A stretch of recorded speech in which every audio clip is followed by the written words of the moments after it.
텐데 오늘 예수님은 어떤 분인가? 그래서 예수님이 어떤 분이셨는지를 볼 거예요. 자, 그러면 두 번째가 뭐였냐면 예수님의 인성과 신성을 탐구한다는데 여기서의 인성이 뭘 나타낼까? 인성은 뭔 말할까? 인성과 신성이라는 게 신학적 용어예요. 그러니까 인성은 뭐냐면 예수님의 인간적 모습이라고 생각하시면 돼요. 예수님의 성경을 통해서 우리가 예수님의 이런 부분들은 상당히 인간적이셨구나, 우리와 같았네? 라는 부분들을 살펴볼 거예요. 두 번째 신성은 그러면 뭘까요? 신성은 하나님의 모습. 그래서 인성과 신성, 예수님이 두 가지를 동시에 갖고 계셨어요. 그래서 그 부분을 우리가 한번 이제 오늘 질문들 또 나눔을 통해서 살펴보겠습니다. 자, 24페이지 가시면 1번 예수님의 국적, 출생지 및 성장지는 어디입니까? 제가 성경 쓸 게 별로 없을 줄 알았는데 많더라고요. 그래서 오른쪽 페이지가 가득 찼는데 고생들 하셨습니다, 쓰느라. 자, 2장 1절을 보시면 헤롯 왕 때 예수께서 어디서 태어나셨다? 유대 베들레헴에서 나심에. 그럼 예수님의 국적, 출생지 어디라고 할 수 있는 거예요? 국적은 유다인. 그 다음에 출생지는 베들레헴. 어디로 가셨어요? 나사렛이란 동네에 가서 사니. 그럼 예수님의 성장지는 어디라는 거예요? 나사렛이라는 거예요. 자, 이 질문에서 우리가 보고 깨달아야 하는 것이 무엇이냐면 예수님은 명확한 국적을 갖고 출생지도 있고 성장 배경이 있는 명확한 인간이셨다라는 거예요. 예수님은 주민등록증이나 여권도 말씀드릴 수 있는 명확하게 인간이었다라는 것입니다. 그리고 아기로 태어나서 성장기를 거친 그런 인간의 모습을 완전하게 소유하고 계셨다. 자, 2번 예수님의 출생은 이미 오랜전에 예언된 일이었습니다. 예수님의 출생은 어떻게 예언되었는가? 이제 구약 성경에 나오는데 예수님이 태어났던 이 베들레헴 그 지역을 향한 미가 선지자의 예언이 있었어요. 그 베들레헴에서 다스릴 자가 어떻게 된다? 너에게서 나온다. 너가 지극히 작지만 그 베들레헴에서 다스릴 자가 나온다. 그게 누구다? 예수 그리스도다. 이미 예전부터 예수님이 베들레헴에서 나타나실 게 예언되어 있었다. 3번 예수님은 어린 시절에 어떻게 성장했는가? 예수님이 자라는 건 어떻게 자라셨대요?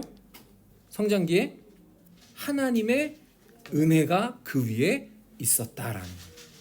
키도 자라고 힘도 강해지고 지혜도 충만해지고. 그래서 오늘날 우리가 자녀들을 위해 기도할 때 이런 요소들이 다 들어가는 거예요. 이제 키가 자라게 해주세요라고 하는데 구체적으로 몇 센치인지는 또 우리도 기도하게 되죠. 강하여지는 것. 아이가 아프면 너무 고통스러워요. 힘듭니다. 지혜 다 우리가 구하는 건데 예수님도 그런데 이런 부분들을 충실히 다 성장기에 거치셨다. 52절을 보시면 지혜와 키가 자라고 하나님과 사람에게 사랑스러워져 가는. 그래서 예수님의 어린 시절은 성장해 나가는 부분이 충분히 묘사되어 있다. 마치 우리와 같이 되어 있는 거예요. 자, 4번 보시면 이제 예수님이 사역하시는 동안에 아주 인간미 넘치는 모습들을 많이 보게 됩니다. 마태복음 4장 2절에는 예수님의 어떤 모습이 나타나는 것 같아요? 마태복음 4장 2절에 금식하신 후에 뭐한다? 줄이신 자. 배고픔이죠. 배고픔. 예수님도 배고프셨다. 두 번째, 요한복음 4장 6절에는 어떤 모습이 나타나세요? 그렇죠. 길 가시다 피곤해서 우물 곁에 그대로 앉으시는. 그래서 예수님도 피곤함을 느끼시는. 그래서 오늘날 우리의 이 현대인의 모습과 많이 닮아 있죠. 항상 배고프고 항상 피곤한. 그렇습니다. 세 번째로 마가복음 4장 38절에는 또 어떤 모습이 나오세요? 여기도 비슷하게 피곤하여 주무심, 잠드심이 나타나는 거예요. 사역의 일정이 바빠서 어찌 보면 그 풍랑이 있는 뱃속에서도 잠들 수밖에 없을 만큼 피곤함을 느끼시는 그 주무심이 나와요. 요한복음 11장 35절에는 예수님이 어떤 모습이 나오는 것 같아요? 그렇죠. 예수님이 어떤 감정이 있는 거예요? 슬픔의 감정. 이 요한복음 11장에 예수님이 왜 눈물을 흘린지 배경을 혹시 아세요? 요한복음 11장은 어떤 이야기가 나와요? 죽은 나사로가 그렇죠. 붕대를 감고 있다가 나오는. 그러니까 예수님이 사랑하는 친구 나사로의 죽음 이야기를 듣고 뭐 하는 거예요? 슬퍼서 눈물을 흘리신다. 자, 이러한 예수님의 모습에서 무엇을 느낄 수 있어요? 예수님도 뭐예요? 우리와 같은 성장기 인간의 모습. 그럼 그렇게 예수님도 자라나시면서 성경은 되게 예수님의 유년기나 뭐 청소년기는 거의 서술이 안 되는 것 같고 유년기도 거의 뭐 그러니까 되게 없어요 내용이. 근데 이런 것들 작은 성경의 근거들이지만 이것들을 보면서 아 예수님 나랑 비슷한 심경의 변화도 충분히 있었을 거고 여러 상황들이 있으셨겠다. 이거를 주일학교에서 가르치면 애들한테 딱 하나 물으면 되게 좋아해요. 예수님 똥 쌌을까 안 쌌을까? 애들은 뒤집어집니다. 예수님 화장실 갔을까 안 갔을까? 예수님은 엄마한테 져달라고 울었을까 안 울었을까? 예수님 태어나자마자 말을 했을까요? 저러고 있는 거예요. 응애하고. 딱 저런 모습 기저귀를 채워줘야지만 먹을 걸 다 입에 넣어줘야지만 살 수 있는 그 모습을 예수님이 취하시고 그렇게 사셨다라는 거죠. 여기서 우리가 이미 다 알고 있는 결론이지만 그럼 예수님은 왜 그런 인간의 모습으로 오셔야만 했고 왜 저렇게 아주 천지를 만드신 분이 우리가 보기엔 귀엽고 아름다운 아이의 모습이지만 다 할 수 있음에도 스스로를 제약하고 이런 연약한 인간의 모습을 취하신 이유가 뭐라고요? 우리의 죄를 대신 사해주기 위해. 이제 이런 본문들 예수님의 인성을 보면서 우리는 그 예수님의 사랑을 또한 느끼셨으면 좋겠어요. 아랫부분 보시면 예수님은 참 인간으로서 이 참이라는 것은 몇 퍼센트를 얘기할까요? 참 인간 100% 인간. 우선 이게 딱 심겨져야 돼요. 예수님은 100% 인간이셨다. 온전한 완전한 인간이셨다. 자, 예수님은 참 인간으로서 우리가 겪었던 배고픔, 피곤함, 그리고 수면 부족의 고통과 애통을 다 경험하신 분입니다. 그래서 그분은 우리의 연약함을 동정해 주십니다. 그러므로 예수님은 가까이 하기에 너무 부담스러운 존재가 아니라 오히려 참 좋은 친구로 삼고 동행할 수 있는 분입니다. 배고픔을 경험해 보지 못한 사람들에게 배고프다고 얘기를 하면 이해를 못할 수 있을 거예요. 정말로 누군가 이별의 아픔, 사랑하는 이를 떠나 보내야 그 아픔이 있는 것 같아요. 그게 경험이. 그래서 장례식 가도 저도 어릴 때는 진짜 멀뚱멀뚱했어요. 이제 할머니 소천하시고 해도 별 개념이 없어요. 외할머니 막 초등학생 때 소천할 별 개념이 없었어요. 근데 그러다가 이제 친구가 이제 소천하고 제가 모셨던 부목사님이 소천하고 이러면서 이제 그 슬픔, 이제 그게 이제 누군가를 소중한 사람을 잃은 슬픔이 이런 거구나를 좀 공감하게 되는 거죠. 그래서 그런 부분들이 우리 안에 많이 일어나야 돼요. 그래서 예수님이 정말 우리를 위해 같이 아파하고 같이 애통하실 수 있다. 그 부분이 오늘 이제 앞부분 인성에 대한 부분입니다. 조금 더 살펴보면 히브리서 4장 15절 성경에서 각자 되게 좀 좋아하는 성경 본문들이 다들 있으실 거예요. 근데 저한테 고르라면 요게 한 손가락 안에 들 만한 본문이에요. 근데 이 본문 자체가 막 저에게 막 큰 의미를 먼저 준 건 아니고 제가 대학교 딱 1학년 때 20살에 입학해서 총신대 신학과에서 친구들이랑 있는데 이제 학기가 다 끝나갈 때쯤에 1학기가 끝날 때 친구들하고 이렇게 막 이야기를 하다가 야, 우리 여름 방학을 좀 의미 있게 보내면 안 되냐 이야기를 하다가 이제 멀리 있는 섬 낙도에 가서 교회는 있는데 여름 성경학교를 못 하는 데를 가자. 그래서 다들 신학생이고 교회에서 다 주일학교 교사를 하고 있으니까 뭐 설교는 누구, 찬양 인도는 누구, 뭐 역할 분담이 너무 쉬워요. 다 할 줄 알아. 그러면은 그때 아마 파이디온에서 나왔던 걸로 딱 교재를 정해서 남해에 가면 사량도라고 있어요. 섬 2개가 있는데 그 사량도인데 거기에 가서 성경학교를 쫙 했어요. 그럼 둘째 날 밤에 뭐 하냐면 철로역정이라는 거래요. 그럼 이제 애들 눈물 콧물 빼는 좀 무섭게도 하고 마지막에 좀 감동스럽게 막 이렇게 하는 그런 시간인데 하여튼 제가 맡은 건 앞에 맨 첫 번째 코스를 담당하고 애들 쭉 들어가면 먼저 나와서 이제 순차적으로 나오던 애들 이제 데리고 있는 거, 딴 데 못 가게. 그러면서 애들하고 대화하는 건데 딱 나가서 제일 먼저 딱 6학년 여자애가 딱 나온 거예요. 그때는 제가 20살, 걔는 13살. 나이 차이도 어떻게 보면 별로 안 나요. 7살 정도 차이면 별로 안 나는데 이제 나름 이제 선생님으로 와서 이렇게 얘기하다가 근데 그 아이가 이제 저녁이 둘째 날 저녁이 돼서 뭐 예배도 드렸고 철로 역정도 했고 막 좀 이렇게 마음이 많이 열리고 웃을 줄 알았는데 되게 침울한 거예요. 그래서 얘기하다가 너 왜 이렇게 표정이 안 좋아? 무슨 일이 있어? 그랬더니 이제 자기 이야기를 이제 꺼내 놓는데 여름 방학이 끝나고 2학기가 끝나면 섬을 나가야 된대요. 그 섬에 중학교가 없어서 섬을 나가야 된대요. 그래서 저는 공감을 못 하니까 잘 됐다 이랬어요. 그러니까 도시로 가니까 잘 됐다. 중학교 가면 어느 중학교 뭐 이렇게 얘기를 하는데 기분이 더 안 좋아지는 거야. 공감을 못 하니까. 내가 그래서 근데 왜 중학교 가는 게 뭐가 문제야 그랬더니 기숙사를 들어가야 된대요. 왜 그랬더니 이 섬에 자기가 오게 된 게 엄마 아빠가 이혼하면서 할머니 손에 맡겨진 거야. 그러니까 섬에 온 것도 큰 이별이고 상처인데 할머니 할아버지는 자기를 따라서 육지에 나갈 수가 없는 거예요. 여기서 일을 해서 어쨌든 해고 되니까 또 이별을 또 해야 된다는 거야. 그러니까 그 어린 13살 된 아이가 부모에게 버림받는 아픔이 있고 이제는 할머니 할아버지로부터 또 강제적으로 떠날 수밖에 없는 이별의 아픔을 겪는 제가 듣다가 머리가 하얘진 거예요. 내가 해줄 말이 없는 거예요. 저는 진짜 결혼 직전까지 엄마하고 같이 살았거든요. 유일하게 엄마를 떠나서 산 게 군대밖에 없어요.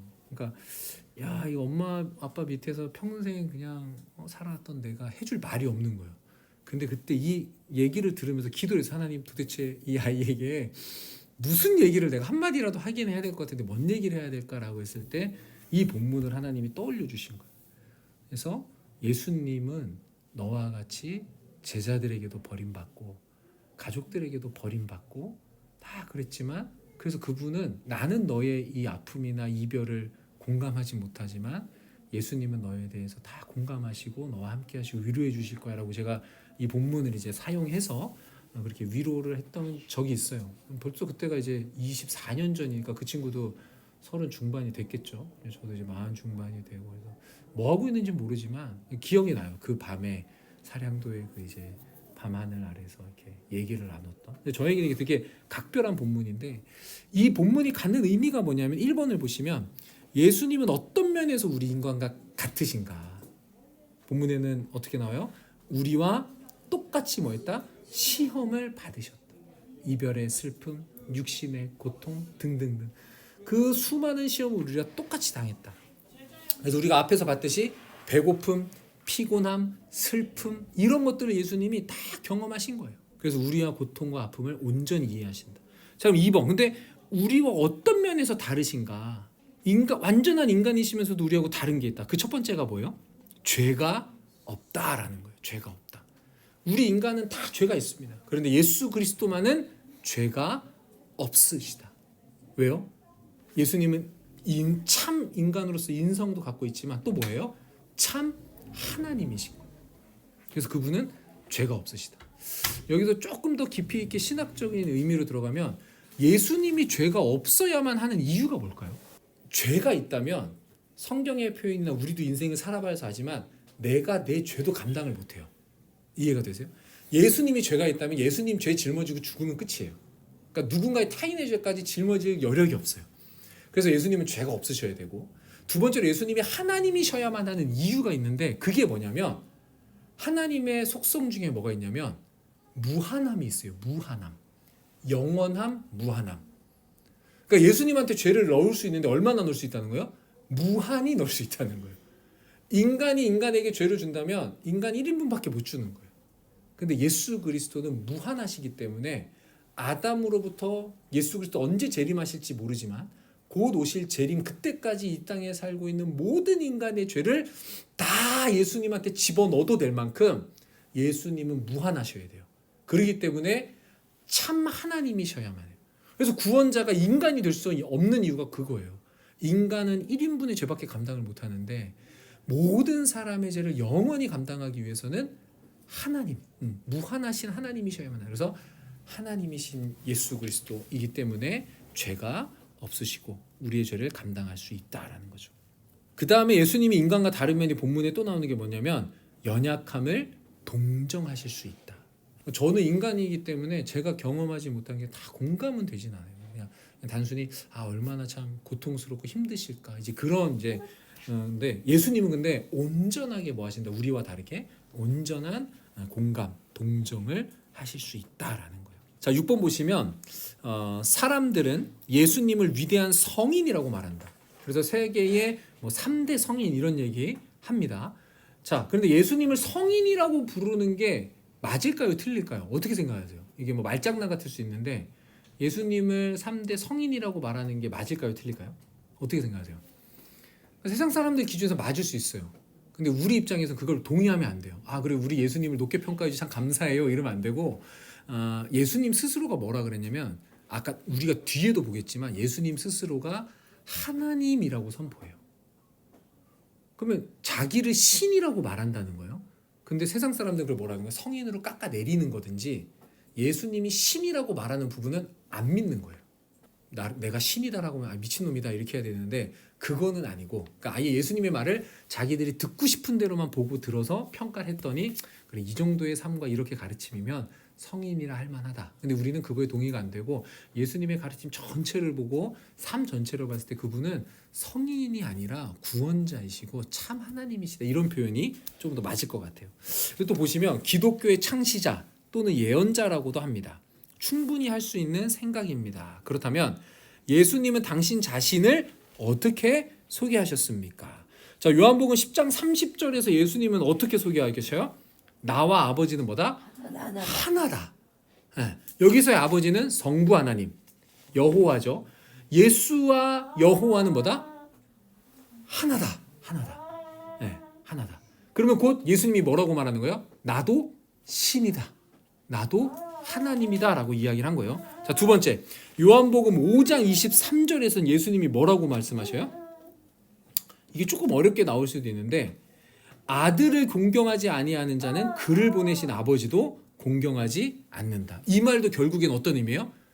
나를 공경해 아버지고, 내가 곧 아버지야.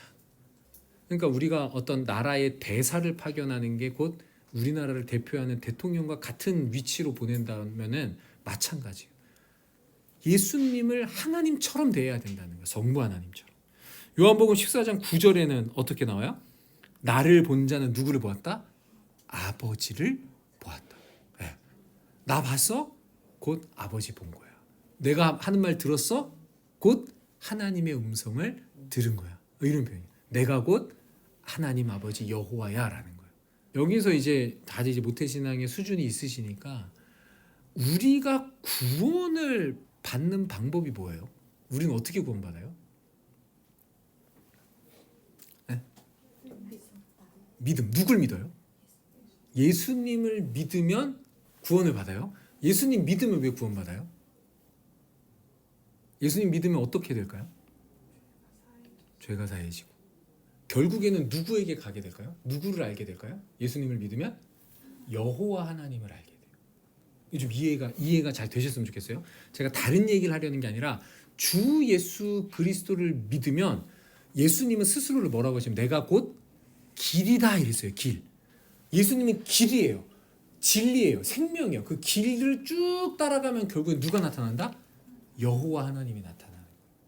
이해가 되세요?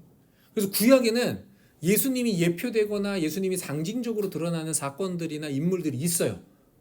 그런데 그들을 믿으라고 하지 않아요.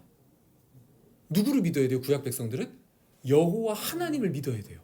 야훼를, 여호와를 믿어야 돼. 신약 이후에 사는 우리도 결국엔 누구를 믿는 거예요? 여호와 하나님을 믿는 거예요. 근데 그 여호와 하나님께 다다르는 방법이 세상 다른 것들을 통해서는 도달하지 못하더라. 오직 누구? 길 대신, 생명 대신 예수님을 통해야만 창조주 되시며 영원한 구원자 되신 여호와 하나님께 다다를 수 있다는 거예요. 이해가 되세요? 그래서 구약에서 믿은 거나 신약에서 믿는 거나 같다 다르다? 같다라는 거예요. 같다는 거예요. 구약 백성은 예수님 모르는데 어떻게 구원받아요? 라고 백날 고민하시지만 결국에는 그들은 누구를 믿는 거예요? 여호와 하나님을 믿느냐 안 믿느냐가 판가름이고, 오늘날 우리도 난 예수 믿어요 라고 하는데 그 이면의 깊은 곳으로 가면 결국 예수를 믿는 것은 창조주 여호와를 믿는 것이다. 이렇게 다 귀결이 되는 거예요. 그래서 같은 하나님을 믿는 거예요. 근데 믿음의 길과 방법이 그들에게는 하나님을 보여주는 선지자, 대제사장, 어떤 제사 제도, 성전과 성막 이런 것들을 통해서 하나님께 올 수 있는 길들을 하나님이 쫙 보여주셨어. 근데 그것들을 통해서 이놈의 인간들이 잘 못 오네. 궁극적으로 다 또다시 범죄하고 넘어지네. 안 되겠다. 그래서 유일한 길 대신 이제 예수 그리스도가 오심으로 그때 있었던 길들이 어떻게 되는 거예요? 다 사라진 거예요. 성전 사라지고 제사장 선지자 쭉쭉 다 사라지는 거예요. 그래서 오직 예수 그리스도만 통해서 하나님을 알게 되고 믿게 된다. 이해가 되세요? 네, 그래서 우리가 예수님에 대해서 구원에 대해서 한번 좀 정리가 되셨으면 좋겠어요. 그래서 결국에는 이 세 구절을 종합할 때 예수님은 자신을 누구라고 소개하는 거예요? 내가 곧 하나님이다. 그래서 6번, 5번의 5-1이 예수님의 인성이었다면 5-2부터 예수님의 신성, 6번도 명확한 예수님의 신성을 나타냅니다. 그래서 앞에서 예수님을 참 인간이라 그랬어요. 100%. 그럼 예수님은 몇 퍼센트 하나님일까요? 예수 그리스도는 참 인간이시면서 고통과 질병과 모든 것을 경험하신 참 인간이면서 동일하게 하나님과 동등됨을 취하신, 동등한 능력이 있으신 참 하나님이시다라고 말하는 거예요. 신학적으로도 100% 인간, 100% 하나님, 참 인간이며 참 하나님이시다라고 말하고 계신 거예요. 그래서 7번을 보시면 본인의 말도 중요합니다. 예수님의 증언도 중요해요. 자, 그런데 그 주변에 있던 사람들의 증언 또한 중요합니다. 예수님 곁에 있던 사람들은 예수님을 누구라 했는가? 제자들이 뭐라고 말했어요? 진실로 하나님의 아들이다. 네. 자, 그런데 이 제자들의 증언, 진짜 하나님의 아들입니다 라는 고백을 했어요. 그런데 이 제자들이 나중에는 예수님 버리고 떠나요, 안 떠나요? 십자가 지대 한번 떠나죠. 여기서 우리가 조금 고민해보고 생각해 볼 수 있는 건, 야, 예수님을 참되게 믿었어도 큰 환란이 오고 나면 시험에 들 수는 있다. 요 정도. 네. 두 번째, 자, 근데 이 로마 백부장의 발언도 우리가 주의해서 봐야 돼요. 이 마태복음 27장이면 예수님이 이미 뭐한 상태? 십자가에 못 박힌 상태. 로마의 백부장은 그 십자가 사건을 뭐한 사람이에요? 진두 지휘한 사람이에요. 그러니까 이 사람이 교대 근무를 했을 수도 있겠죠. 예수님이 막 6시간가량 못 박히니까 그 진행부터 하면 교환인데, 어쨌든 이 사람은 군사들을 이끌고 예수님을 채찍질하고 십자가에 못 박은 그 무리의 대장급이 되는 사람이에요. 근데 그 사람이 예수님의 사형을 다 집행하고 난 다음에 흑암이 오고 무덤이 열리고 막 성소의 휘장이 찢어지고 이 장면들을 쭉 보면서 고백하는 게 뭐예요? 이는 진실로 하나님의 아들이다. 이 말은 곧 뭐예요? 아, 내가 지금 이 짓을 하면 안 됐는데. 그것을 자기 손으로 다 예수님을 십자가에 못 박으라고 진두지휘하고 못질 잘하라고 막 지시했을 거고 어떻게 하라고 다 지시했을 그 사람이 이 모든 상황을 지켜보면서 아, 내가 큰 실수를 했구나, 큰 잘못을 했구나라고. 어쨌든 이 사람도 직업이니까 할 수밖에 없었다라고 하겠지만 이 백부장의 고백이 그래서 소중한 거예요. 자, 그 다음에 예수님의 제자인 도마. 이 도마도 앞에서 제자들 무리에 있었죠. 하나님의 아들이다 고백했다가 떠났다가. 근데 이 도마는 또 뭐예요? 한술 더 떴죠. 예수님을 직접 보고도 뭐라 그래요? 아, 내가 만져봐야, 손을 집어 넣어봐야 믿겠다라고 말한 사람이에요. 그렇게 하고 난 고백이 뭐예요?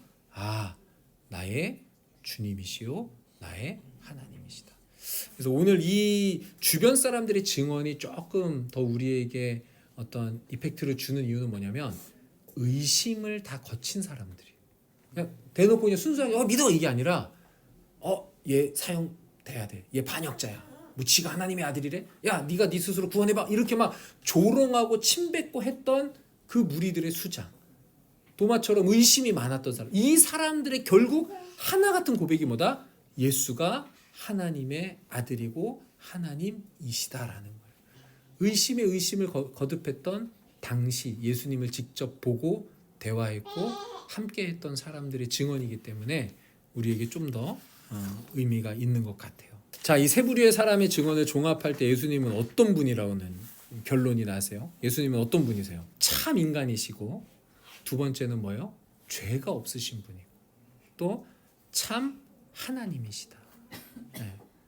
그래서 예수님은 죄가 없으며 완전한 인간이며 동시에 하나님이시다라는 것입니다. 그래서 아랫부분 보시면 예수님은 죄 없는 인간이시지만 동시에 하나님이십니다. 예수님이 하나님의 아들이라는 표현은 그분은 하나님의 권세와 능력을 가지신 분으로서 곧 하나님이라는 것을 의미합니다. 그렇기 때문에 예수님은 모든 인간과 만물의 주가 되실 수 있습니다. 자, 이제 예수님이 이제 승천하셔서 계신 지금 우리에게 이 이야기들이 어떻게 위로가 되냐면, 우리를 100% 공감할 수 있는 분이 뭐 한 거예요? 무한한 능력을 갖고 계신 하나님이라. 그래서 우리가 그 주 예수 그리스도께 모든 것을 아뢰고 간구할 때 주님께서 우리를 심정적으로 또 깊이 공감하시고 또 우리를 도우시는 분이다라는 거예요. 8번을 보시면 한 번은 예수님이 제자들에게 사람들이 나를 누구라 하느냐라고 물어보셨습니다. 그러자 제자들은 자신들이 들은 대로 예수님을 세례 요한, 엘리야, 예레미야 혹은 선지자 중에 한 사람이라고 말한다고 대답했습니다. 그러자 예수님은 제자들에게 너희는 나를 누구라 하느냐라고 질문하셨습니다. 시몬 베드로가 대답하여 이르되 주는 그리스도시요 살아계신 하나님의 아들이시니이다 라는 겁니다. 주는 그리스도시요 살아계신 하나님의 아들이시다. 만약 예수님이 당신에게도 똑같은 질문을 하신다면 너희는 나를 누구라 하느냐 물으신다면 어떻게 대답하겠습니까?